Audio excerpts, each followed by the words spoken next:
ভাৰতীয় জনতা যুৱ মৰ্চাৰ উদ্যোগত তিতাবৰত যুৱ ৰণদংকা শীৰ্ষক বিশেষ কাৰ্যসূচী। যোৰহাট লোকসভা সমষ্টিৰ প্ৰাৰ্থী তপন গগৈৰ হৈ নিৰ্বাচনী প্ৰচাৰ অভিযানত অংশগ্ৰহণ মন্ত্ৰী পীযুষ হাজৰিকা আৰু অজন্তা নেওগৰ। কাৰ্যসূচীত অংশ লৈছে বিজেপি প্ৰাৰ্থী তপন গগৈৰ লগতে বহু দলীয় নেতাকৰ্মী।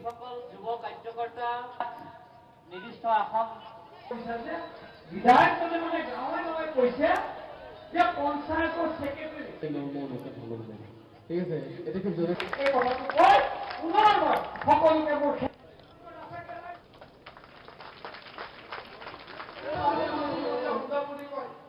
আৰু শিক্ষিত হ'বলৈ আমাক কলেজ লাগে, ইউনিভাৰ্চিটি লাগে, আৰু সেইকাৰণে আকৌ কৈছো মাত্ৰ 8 বছৰত আমি 15খন ইউনিভাৰ্চিটি বনাইছো। কংগ্ৰেছে 60 বছৰত মাত্ৰ 7খন ইউনিভাৰ্চিটি বনাইছে। আজি নৰেন্দ্ৰ মোদী ডাঙৰীয়াই আমাক এখন এইমছ উপহাৰ দিছিলে। ক'ত এইমছ উপহাৰ দিলে? আমাৰ গুৱাহাটীৰ চাংচাৰি। কংগ্ৰেছৰ 60 বছৰত এইমছ বনিছিলে ভাৰতবৰ্ষত মাত্ৰ 8খন।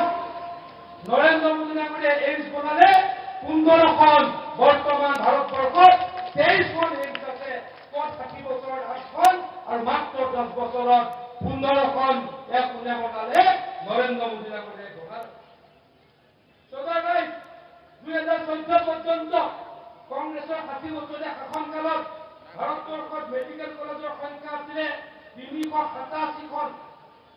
আৰু এই 10 বছৰত নৰেন্দ্ৰ মোদী ডাঙৰীয়াই মেডিকেল কলেজ বনালে নতুনকৈ 306খন। বৰ্তমান ভাৰতবৰ্ষত 693খন মেডিকেল কলেজ আছে। আৰু আধা 10 বছৰত নৰেন্দ্ৰ মোদী ডাঙৰীয়াই এই কংগ্ৰেছ দলৰ শাসন আছিলে।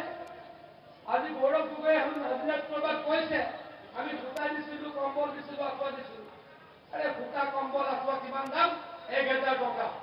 সিদিনা মই টিভিত কৰবাত দেখিছিলো এজন ব্যক্তিয়ে কৈ আছিলে যে কংগ্ৰেছ দলে আঁঠুৱা কম্বল